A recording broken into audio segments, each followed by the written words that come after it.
Good, robust discussion. Next is ordinance 2016-07, R3 lot size. Ms. Amos.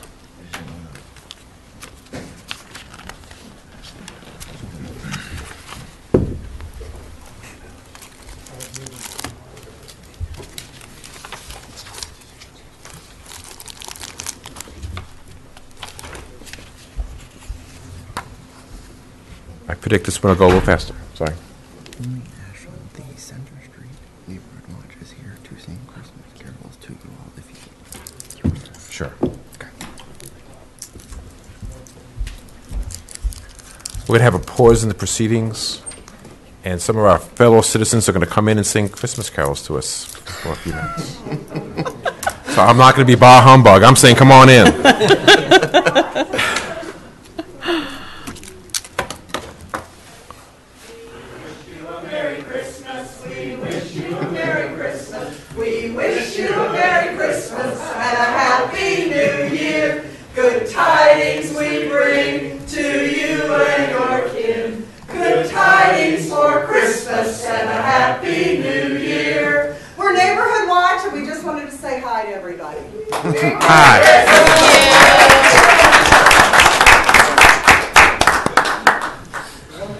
Thank you.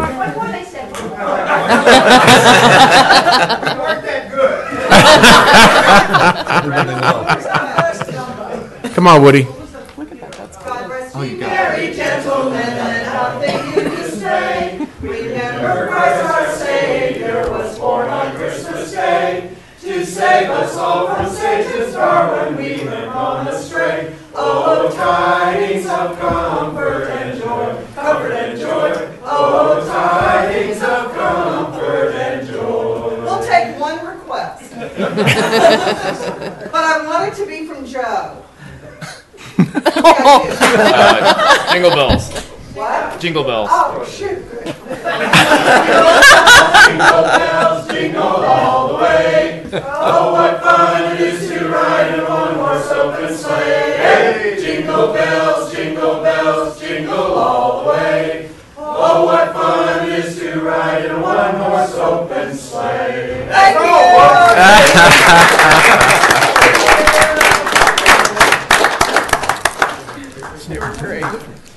I love this town.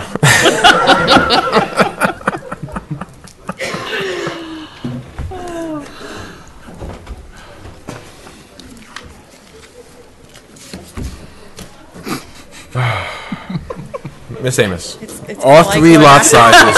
How do you follow like going after Chief Goodman. I'm just done. She's going to sing her report. Yeah.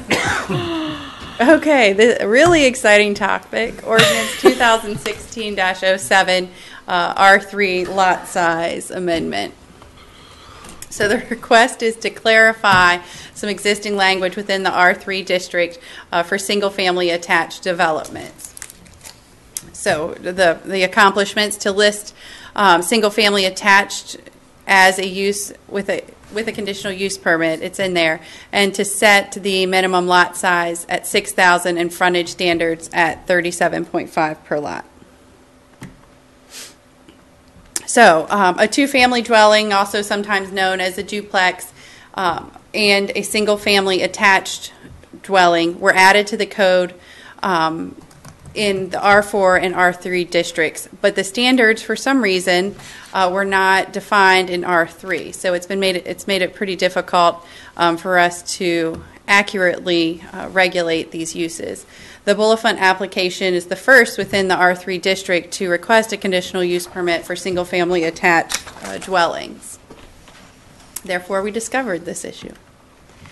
So a two-family dwelling, the one on the left where it's on one lot, 10,000 square foot lot, and there is no separate ownership of the land underneath, but you have two families in one dwelling, 2 units. And then, so a single family attached, as far as we define it within our code, would be this one, where it's 2 different parcels of land, each side 6,000 square feet. So on this one, your land total would be 10,000 square feet. And this one, your total land total, same house, would be 12,000 square feet, or 6,000 for each individual property owner. So the comprehensive plan talks about the several housing throughout, but it talks about increasing home ownership, and so having each of those units having the ability to own the property underneath helps us with that. The inclusive housing types and a range of options, so where it's not all just one standard size of single-family homes, and that we're making sure that these are homes being built for people to live in and stay in. And we also are talking about on the to-do list, which is something we've worked on when we were reviewing the residential districts, to update the zoning to allow for infill. And that's something we talked about a little bit further in our comp plan update, which you'll hear about. So we have a lot of town is built out. As you know, there's only a few large parcels of area to be developed, but we have a lot of land that can be infilled with new and innovative types of dwelling units. So our recommendation was to clarify what's permitted today. Our R3 and R4 standards are the same for single-family detached as well as two-family dwellings. And it does get kind of confusing. We can talk through it if you need to. We believe that it fulfills the comprehensive plan policies for homeownership and diversity, and the Planning Commission recommended 4-0 for approval. So we're recommending approval of this ordinance, which really just clarifies those definitions and specifies the sizes of the lots and allows for those to be separated with one unit. And this gets into the next public hearing and application, the Bullifonts, and how that conditional use permit was reviewed. Any questions by council before we open it up to public comment? Okay. So anybody from the public who would like to come and speak on ordinance 2016-07, please come forward. And closing public comment. Bring it back to the council. Questions for Ms. Amos? Seems straightforward. Okay. I guess there's something wrong with me. A duplex, a single structure for two different families, right? Generally. But the property is all one lot. And that we would require 10,000 square feet. And in R2? In R3. In R3. All right. But if you had two separate parcels, basically you've got a duplex, but it's separated, the plats are separated, then the requirement would be 12,000 square feet. Correct. All right, so it's requiring more property than what the duplex would require. Correct. Okay. Because I was wondering whether that helps for infill or whether that hurts for infill. As far as single-family attached, is that a phrase that applies regardless of how many units? Or is single-family attached another phrase for a duplex, but it's a duplex on two separate parcels? Because that was confusing to me. Yeah, it's up for debate, but it goes from single family attached, and then you get into townhomes. So if you have more than the two, then you get into a townhome type of unit. So what's a single-family attached? Exactly what we just saw on the screen, and that's the only thing that counts, is a single-family attached? Yes, and the two-family dwelling could be an up and down unit as well. Right. It doesn't have to be side by side. Right, and part of the staff report talked about a single vertical wall. It doesn't necessarily have to be divided that way. I suppose it would. For the single-family attached, it does, Right. not for the two-family dwelling. So that there's no encroaching across the property line. Right. Okay, all right, thank you. Just wanted to make sure Good I question. got that straight. Questions, comments, or a motion? Move approval of ordinance 2016-07. I second. Councilmember Spagna. Aye. Councilmember Abbott. Aye. Councilmember Trevette. Aye. Vice Mayor Murray. Aye. Mayor Foley. Aye. All right. Next is the rezoning 16-0609 for Boulafont. And in my presentation, I'm going to go over the conditional use permit and the rezoning, and then you Okay. can just Two hold separate each- motions. Two separate motions, two separate public hearings, yes, Okay. sir. So I'm going to review rezoning 16-0609 for Boulafont Homes, as well as conditional use permit 16-0609. So this is a request to rezone property from R2 to R3 to construct 12 single-family attached homes. As well as a conditional use permit, which is required in the R3 district to allow for single-family attached or two-family dwellings. Currently, it's undeveloped and it's adjacent to the North Macon Terrace neighborhood. So the application includes a request for 12 lots for 12 single-family attached units. So that's the 2 units on individual lots attached to each other on 2.66 acres. And I'm going to throw a lot of numbers out, and we can go back and forth if we need to compare those. But just if you're looking at the 2.66 acres with 12 units, it comes out to 4.66 units per acre, and that's that density number we look at when comparing it to the comprehensive plan. They're talking about an age-in-place community, and they're going to continue the architecture of other of our historic areas of town with what they call a quaint cottage-style home. The streets are going to connect. They've already proffered in some additional landscape buffering. They'll have to follow our stormwater regulations as well as street lighting, and they have proffered a gazebo area. Can you see it any better back there? No, I'm sorry.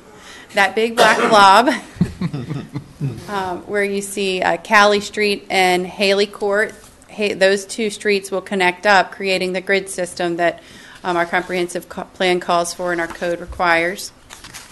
And this is all forested, and this is North Macon Terrace, and so you can see the homes that are adjacent to it here to the north and east. And here's a further out, I'm sorry, aerial map. It's not very helpful. Joe, can you lower the lights just a little bit, see if that'll help? Oh, Overheads that's. are on. Do you mind getting those lights? That might help. A little bit. Not much. There's nothing. Okay. Well, here's the property, North Macon Terrace. Here's Carter's Hill, and Randolph Macon, their athletic fields. Here are the tennis courts. Here's 54. And that's Sneed right below the property. Chapman Street and Sneed, right, that runs into James. Right.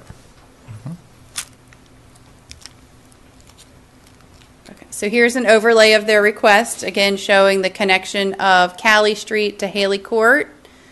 So connecting up that neighborhood, and here are the 12 units. And the Planning Commission, in their consideration, looked, how that matched up with the units back here. So you have the 6 compared to these 5 units, single-family units on North Macon Terrace.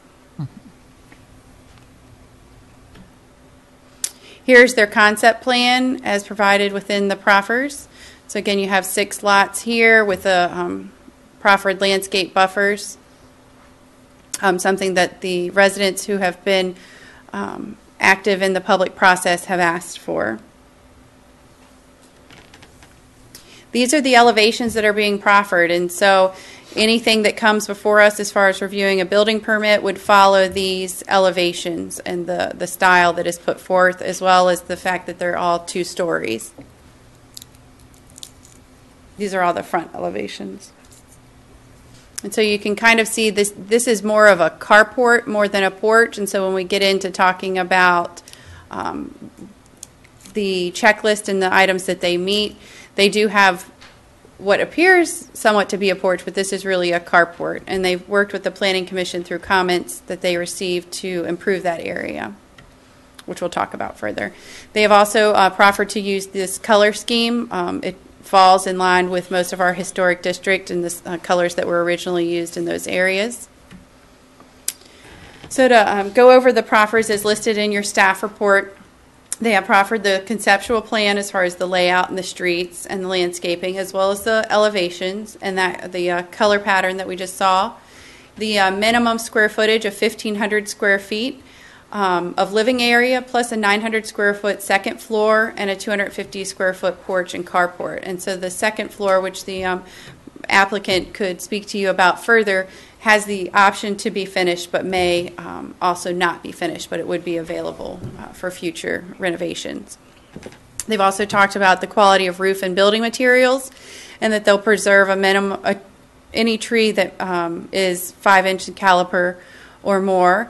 One of the highlights for us, because it's something we talk about all the time, they're going to use the Virginia Housing Development Authority's universal design standards. And in review it for us and checking it might be a little more tedious than we would like, but we would follow the checklist that they've provided when reviewing the building permit and doing our inspections. They're also dedicating right-of-way for future road connections further south to Sneed Street. They would have hard surface driveways that would be concrete. The patio and concrete or carport area, and this came again from conversations with the Planning Commission, so that it doesn't just look like a large carport, would be stamped concrete. And they are proffering to use low impact design when appropriate, including rain gardens and landscape swale. And all of that would be approved through the site plan process through Public Works. They've also included a landscape package, and will have front post lights. And the gazebo that's on the concept plan will also be installed for the community use. So, in looking at the existing zoning, R2, they could put in 8 units at a minimum of 10,000 square foot lots. And that would give them 3 units per acre. So again, we're looking at 12 units, minimum of 10,000 or of 12,000 square feet, 6,000 per unit. The roads again would connect to a grid pattern as required by the zoning code, and the zoning code also speaks to a few of the things that were addressed in the proffers, even though the proffers go over and above in some of those, and that's stormwater, utility, street lights, sidewalk, curb, and gutter, which would again continue on to the existing North Macon Terrace infrastructure, landscaping, and street tree requirements. So this is their existing zoning, R2, and you can see that the property is surrounded by R2 zoning. So the zoning that would be proposed, the change in zoning, under R3, only way you can do the single family attached units is through a conditional use permit.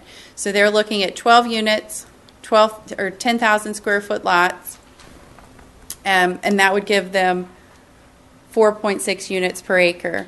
Again, the roads connect to the grid pattern, and they still have to meet all the requirements that they would have under R2. So here again, the proposed layout of R3 zoning. And this just takes it out. And in our consideration of this project, we didn't look at what the 2.66 acres look like. And when we looked at the density consideration, we didn't just look at that. We looked at the entire North Macon Terrace area and combined that property to come up with the density for the subdivision.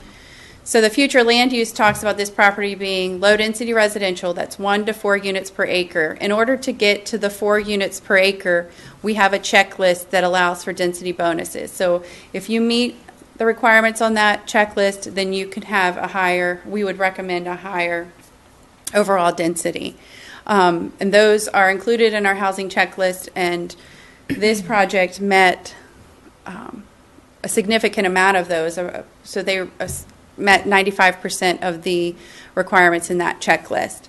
So again, in combining it with North Macon Terrace, the entire area, we're looking at 3.28 units per acre, which is, we believe, within the future land use range of 1 to 4 units per acre. And if we're looking in the future to have infill development, I believe this is how we should be looking at the comprehensive plan and looking at the neighborhood in total, not just the small infill lot. And again, if you're looking at the minimum square footage for these homes, it's 1 to 2 story homes. Bulliphant is proffering 1,500 square feet. The average in North Macon Terrace is 1,350 feet. The homes in the Bulliphant application are proposed to start at the $300,000 range, which is higher than any of the average assessments for the North Macon Terrace property.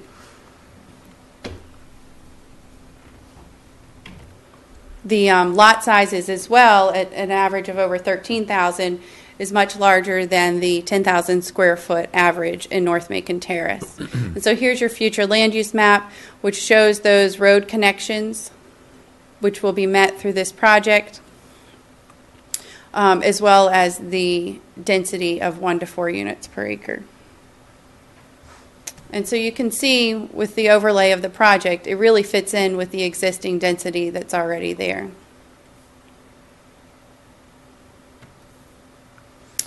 So all of the comments that we received from the reviewing agencies have been addressed. We've been working on this with the Bulliphant since, I believe, June or July, so we've had a lot of time to work through those.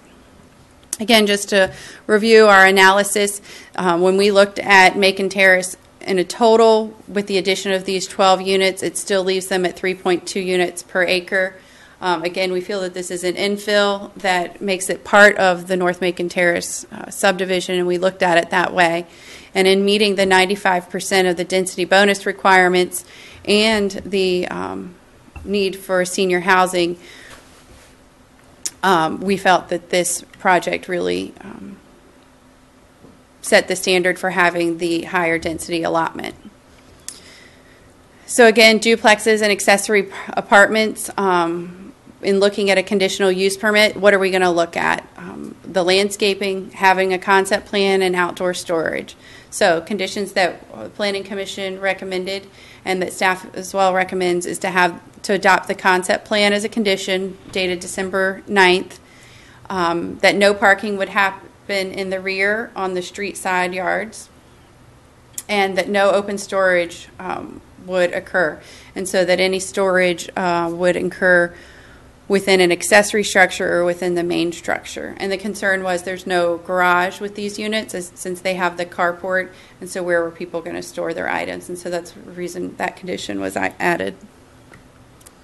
The Planning Commission reviewed this several times between August and November. I appreciate the applicant's patience because in July we had to postpone due to a lack of a quorum. The application changed from 6 to 12 lots, and that's when originally we thought that the applicant wanted to have the 2 units on 1 lot, and when we realized that they actually wanted those 2 units on 2 lots with the separation, that's when we determined that we needed to amend the code to allow for that. Same number of units, just on separate lots. And they also had a discussion about what type of precedent this would set for infill development and duplexes and single-family attached homes. The fact that they met so many of the items on the checklist, I think really helped us in feeling more comfortable that it's not a precedent. Not everyone can just come in and build a single-family attached unit, but if you're going to meet 95% of the items that we are requesting for a nice quality development, then I do feel it needs some consideration. So at their November meeting, they recommended approval of the rezoning with the attached proffers as well as the conditional use permit with the 3 conditions that we just reviewed.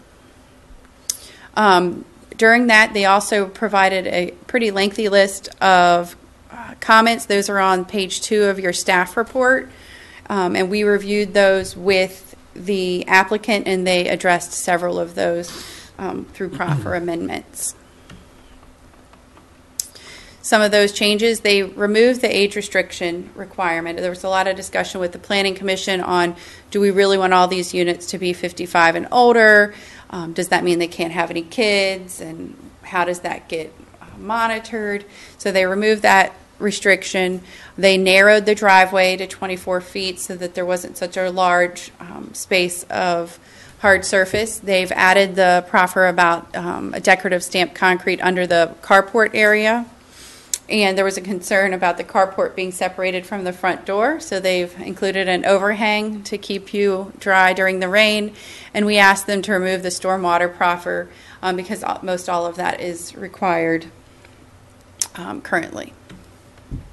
So the Planning Commission recommended approval of the rezoning with the December 9th proffers, as well as the conditional use permit with the 3 conditions listed in the staff report, and staff as well recommends this application. Be happy to answer any questions, and I know the applicant and property owner are here.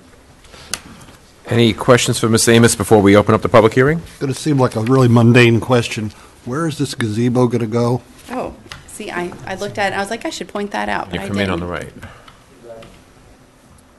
Right here. Okay.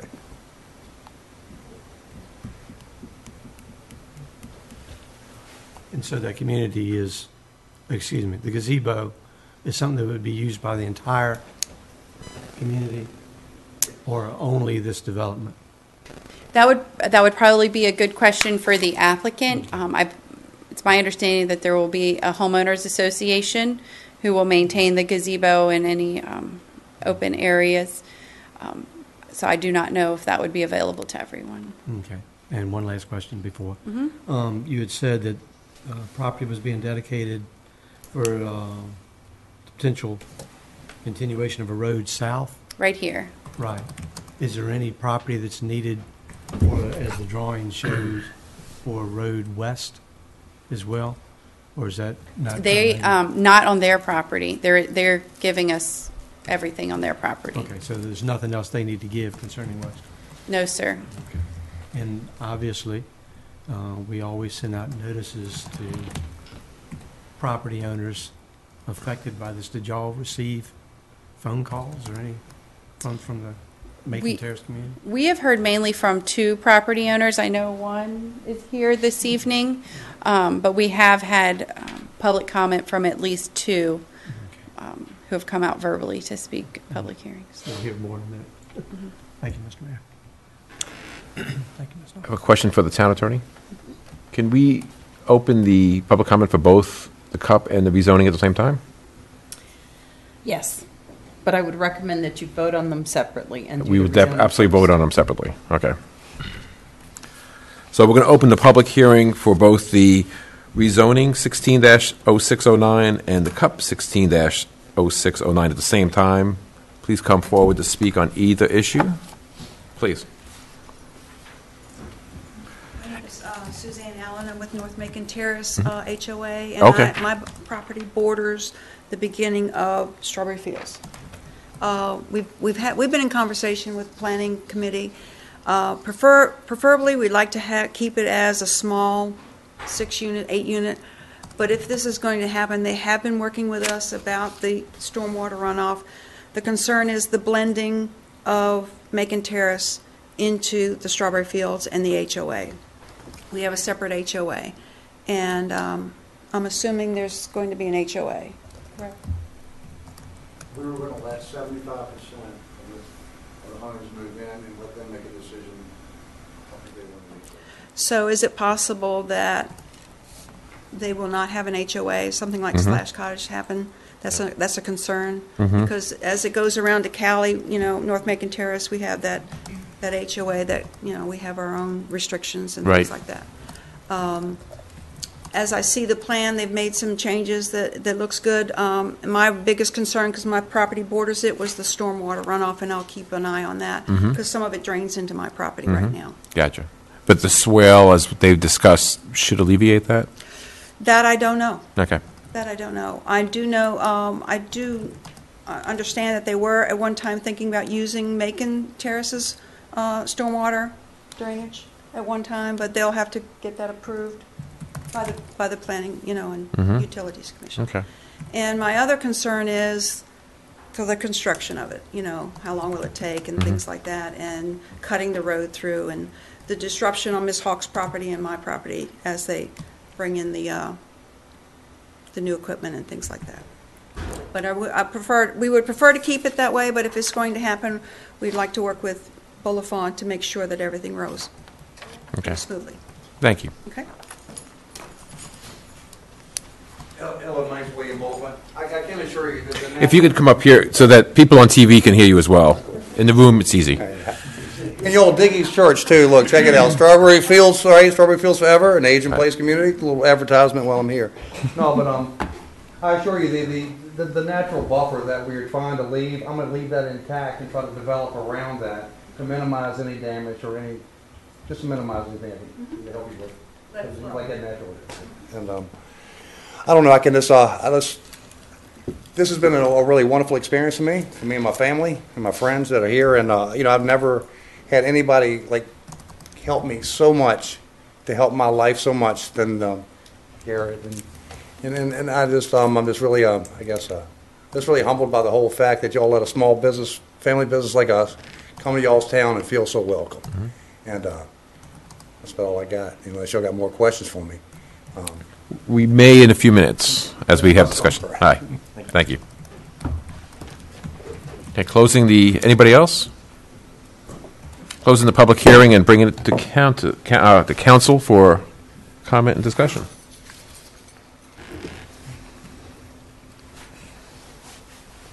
I like the concept of, looking at the zoning, the average there, that it's bringing the whole community, the whole Macon Terrace area together.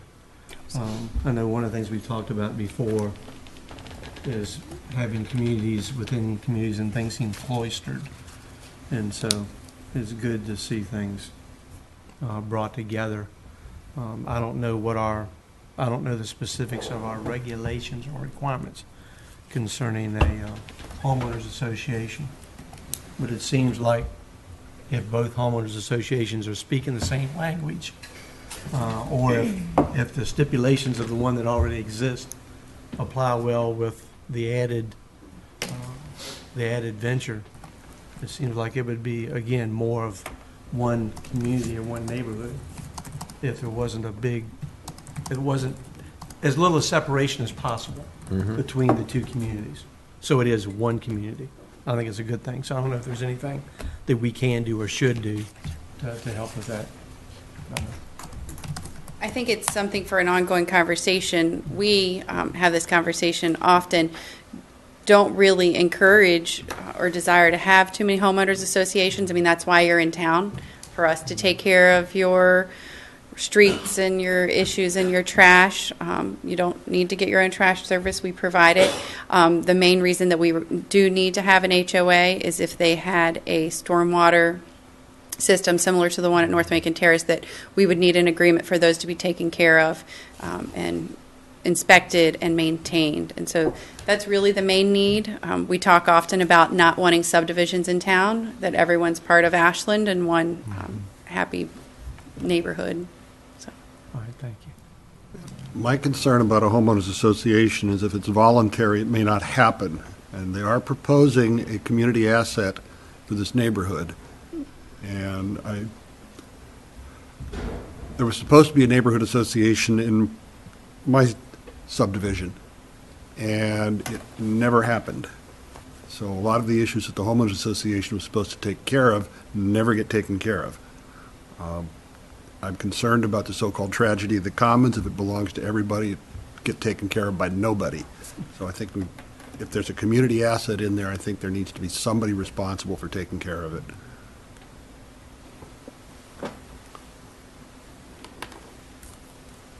Otherwise, I like the plan. I like the layout.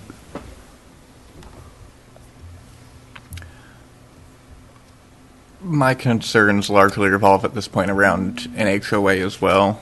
I will say I've been extraordinarily impressed over the past few months watching how the applicant, the residents, and the planning commission and staff have all worked together to turn this into what at this point is a pretty darn polished concept, especially as compared to what it was when the planning commission first saw it. I feel like it's certainly grown on me, but I still do have that HOA concern. The same concern about keeping maintenance? Mm-hmm. Oh. Yeah. Madam Attorney, do you have any insight on the HOA concerns? I was wondering, did the applicant at any point offer to proffer the establishment of an HOA? I don't think so, but I'll let the applicant. we can defer this and give it. I think they've deferred it enough. I'm Mike Pence with Virginia Real Estate and Development. I was the one that bought the property to the developer and so forth.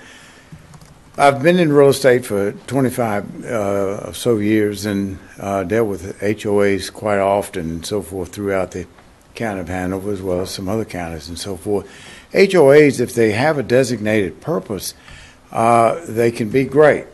And the biggest thing here, as Ms. Amos has said, number one, you've got public roads. So you've avoided the snow loads and the road issues, which the HOA is a lot larger. We're in the counties and so forth, so that the roads got scraped and potholes got filled, and these kind of things got taken care of. And all that's been resolved over the course of my career. Here you don't have that, and Ms. Amos has said, she provided the color charts, so you've got the colors in reference to your architectural texture. That's already been resolved. So that's one of your major issues in there. Your square footage was proffered in there, so you're not going to have anybody building 1,200. You've got people, Mr. Bullthorn's going to build 1,500 as opposed to 1,350 square feet. So your tax base is going to increase, and you've got a lot of profit issues. As Ms. Amos said, you've got 95% of some of the issues that were brought to the table. Those are all pluses that were built in reference to this issue coming into an R3 as opposed to an R2. And so often in time, you're dealing with human people in reference to HOAs. And believe it or not, I'm not giving you this in reference to speaking against it, but so many people don't like HOAs. When you get HOAs, you begin to get egos, you begin to get attitudes, you begin to get other kind of things that are influential in reference to something. It's not a voter designated position or something of that nature that somebody acquired on their merit. It's sometimes other issues, and people don't want to, when you've got a small number like 12. Sometimes you don't have anybody wanting to serve. What is that person going to do? He's not going to resolve the roads. That's done. He's not going to pick the colors. That's done. He may help to hire a landscaper that would unifiably cut the grass for all 12 units. Somebody may not want to do that. You may have health people that want to get exercise and cut their own grass. You're going to have maintenance-free homes. You're going to have those kind of issues in there, stamped concrete. So there's so many things in there. Where's the HOA going to play a role? And then when people hear HOA, they say, how much is it? What's the fee? So then you've got another fee that's attached on for these things that have been employed that somebody maybe would rather do it themselves. So there are a lot of issues to really think about the process of HOA. I think what is done here, if you had 75% of the people, they may or may not vote it, but it's going to be a democratic process. And the reason that they resolve that to an 8 to 75 percentile is so that you have a majority of the people in place or designated contracts in reference to the remainder of the built lot. You don't have an HOA in here coming in after 2 or 3 homes are built, and then they're telling the builder what to do or what he can do. It's already been resolved by the town. You can't put that color shingle up. You can't put that color siding up. It's already resolved. As Ms. Amos said, the town has done the HOA for you. And so hopefully we'll have a better buyer more efficiently resolve, yet have an option to vote in the HOA if they so desire at a point in time. If they don't, then that's the voice of the people. And Mr. Pence, Yes. I can't speak for my peers.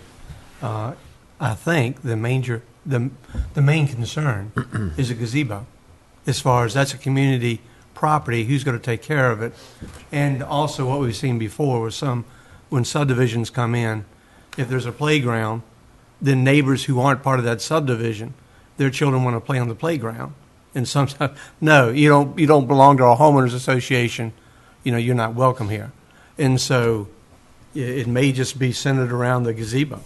And maintenance of other common property. Yes, sir, and that's what I was here to step up for. Yep. I know, speaking with Mr. Pryor and Ms. Amos, I guess the big things for the homeowners association or need thereof would be the stormwater management. We had discussed, I would personally, me being the builder, would personally be responsible, I believe it was for 5 years, for the stormwater maintenance. If at that time the 75 percentile of the residents opted not to have an HOA, that I would then be responsible for a minimum of 5 years on the stormwater and on the gazebo, with that being a common area. So if that kind of helps alleviate any of the... So are you saying you would be responsible for maintaining the common area and the gazebo for 5 years if the HOA does not come into being? Yes, correct. And that would need to be Amended. in writing and signed by the applicant. Okay. Okay. What are other options for maintaining the common grounds? There could be an assessment per unit or something in that it could be coordinated in reference to what would be adequate if there was concerns in reference to longevity or whatever. So that would be an option there also. But that would have to be administered by a homeowners association. Well, or I'd rather the town not get involved. Yeah. right. I mean, there could be Administrative a bond posted to ensure ongoing maintenance. I am curious. Currently, I believe I heard that stormwater management has to be maintained by somebody, right? And that's regardless of whether or not an HOA is formed. So if HOA is not formed, you're on the hook for 5 years. What happens then? Yes, I know. That question might be for Ms. Amos. Yes. Sorry. Yeah, I'm willing to proffer in a HOA if I have to. I mean, if you would like for me to. Well, it's up to you. You know, I mean, Or maybe- would that eliminate like questions or concerns on y'all's behalf? And I would. And it could be a limited scope HOA just for maintaining the common grounds and the common property. I mean, Okay. so that new homeowners would know that it's not restrictive with colors and everything else. It's a now Well, it would be for stormwater and for the gazebo. stormwater. Yes. If that would make it simple, I would more than happy. We would That need that tomorrow in morning? writing, signed by the applicant. Okay. Could you do this like contingent upon tomorrow morning or whatever signature? Or No. is that a piece of paper? I'm just kidding. I'm just kidding. Do you I'm sorry. wanna- Is Kev, that possible? I mean, could we? Yeah. Could we? have the neighboring HOA would like to make a comment. For Terrace 10 Yes. HOA does, when my understanding is that when RCI turned it over, we took over the stormwater and our common area and our playground.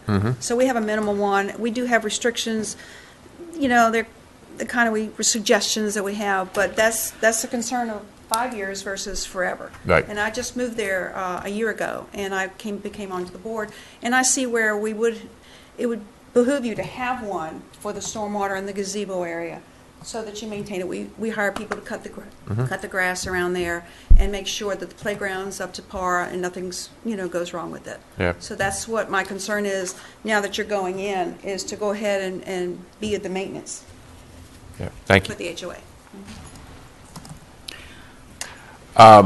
Let's take a 10-minute recess to come up with some wordsmithing that would make everyone happy, and we'll take it from there.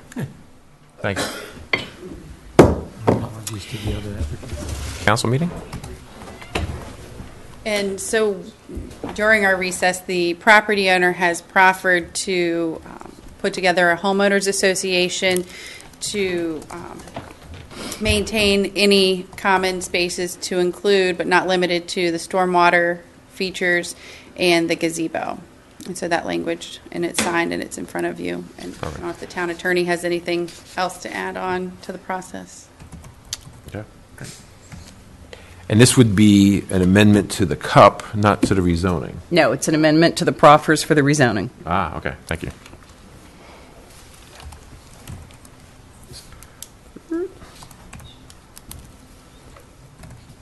Any other discussions or entertain motions? Two separate motions. I move approval of rezoning 16-0609 with the proffers as presented and modified this evening. And amended. Second. Councilmember Abbott? Aye. Councilmember Spagna? Aye. Councilmember Trevette? Aye. Vice Mayor Murray? Aye. Mayor Foley? Aye. And on to the cup. I move to approve CUP 16-0609 with the 3 conditions recommended by staff. Second. Councilmember Abbott? Aye. Councilmember Spagna? Aye. Councilmember Trevette? Aye. Vice Mayor Murray? Aye. Mayor Foley? Aye. All right. Thank you. Good luck. Very much. Yeah. Thank you. Thank you for your